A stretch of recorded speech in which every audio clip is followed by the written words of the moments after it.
السلام عليكم ورحمة الله وبركاته.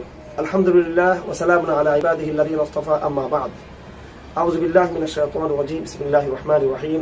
سبحان الذي أسرى بعبده ليلا من المسجد الحرام إلى المسجد الأقصى الذي باركنا حوله لنريه من آياتنا إنه هو السميع البصير. صدق الله العظيم.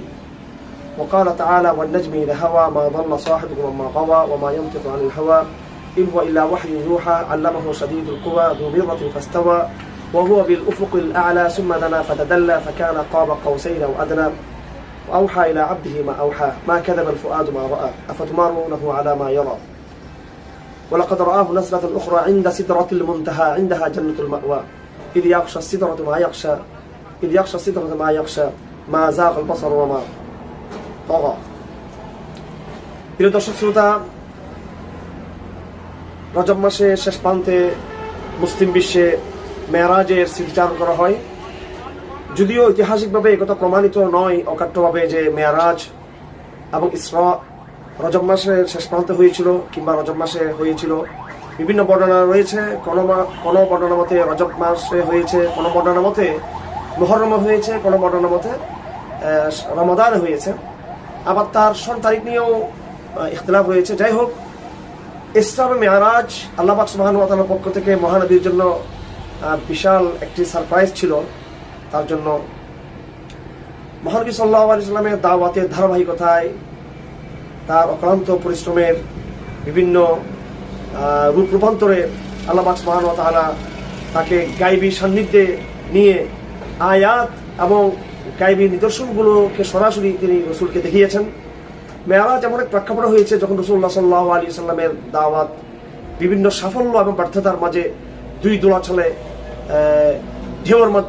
ঢেউর মাঝে রাসূলুল্লাহ ঘুরপাক খাচ্ছিল। একদিকে সাফল্যের সূর্য দেখা যাচ্ছে, অন্যদিকে নানান ব্যর্থতার অন্ধকার ছেয়ে বসছিল।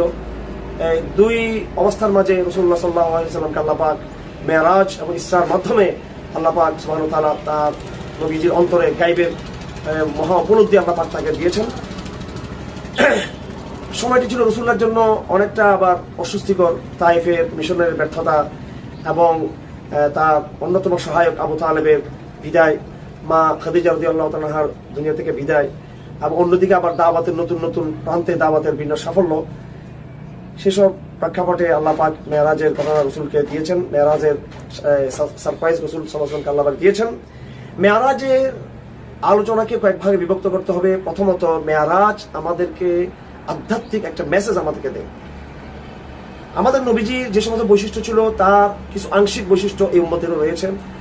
সমস্ত নবীদের সাফল্যের মধ্যমণি ছিল আধ্যাত্মিক প্র্যাকটিস, আধ্যাত্মিক সাধনা এবং আধ্যাত্মিক গায়বের বিভিন্ন উপলব্ধি। মেরাজের মাধ্যমে আমরা সেটা দেখতে পাচ্ছি। ইসরা এবং মেরাজের মাধ্যমে আল্লাহ পাক বিশাল এক গায়বের জগৎ সম্পর্কে রাসূলকে সন্ধান দিয়েছেন।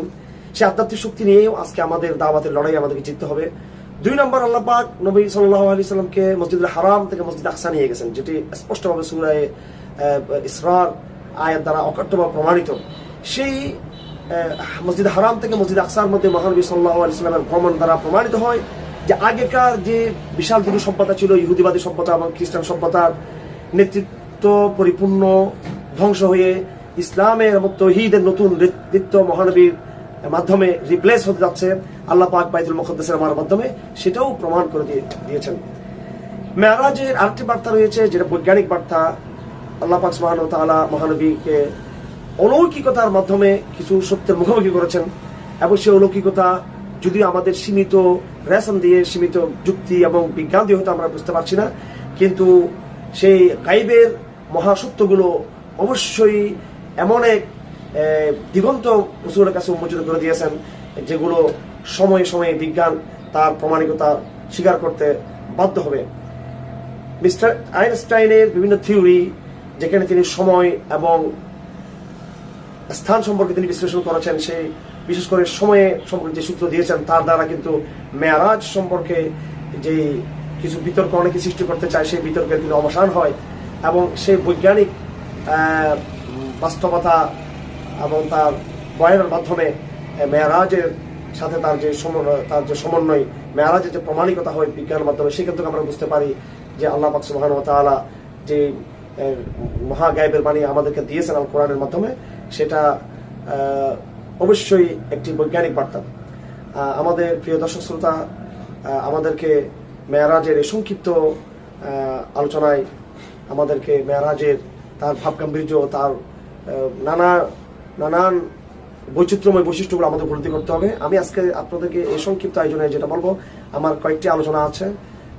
গত 2 দিনের কক্সবাজারে 2টি আলোচনা আমি করেছি, সেগুলো ইনশাল্লাহ আশা করি দায়িত্বশীল বন্ধুরা এডিট করে আপনাদের সামনে উপস্থাপন করবেন। সেই আলোচনাগুলো শোনার জন্য আপনাকে দাওয়াত দিয়ে আজকের মতো আমি এখানে শেষ করছি। ধন্যবাদ সবাইকে। আসসালামু আলাইকুম ওয়া রাহমাতুল্লাহি ওয়া বারাকাতুহু।